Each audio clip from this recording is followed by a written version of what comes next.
সহ বাকি হাতিদের নিশ্চিন্ত ঘেরাটোপে রাস্তা পারাপার করছে চ্যাংমারি চা বাগানে জন্ম নেওয়া সেই একরত্তি হস্তি শাবক। সতর্ক নজর রাখছে বন দপ্তরও। গত বৃহস্পতিবার গভীর রাতে ওই শাবকটির জন্ম হয়। প্রসবের সময়ও মা হাতিকে অন্য দুটি হাতি ঘিরে রেখেছিল।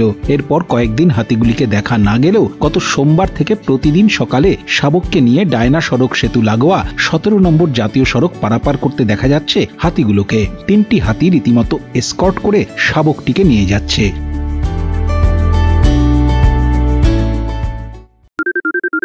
সোনাক্ষী, মশলা কোথায়?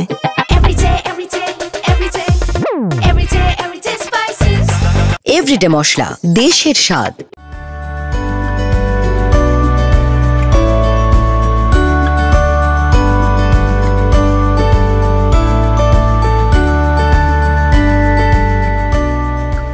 বনকর্মীরা জানান, চলাফেরার সময় কোনো অসুবিধে যাতে না হয় সেজন্য সতর্ক নজর রাখা হচ্ছে। নাগরাকাটা থেকে শুভজিৎ দত্তের রিপোর্ট, উত্তরবঙ্গ সংবাদ।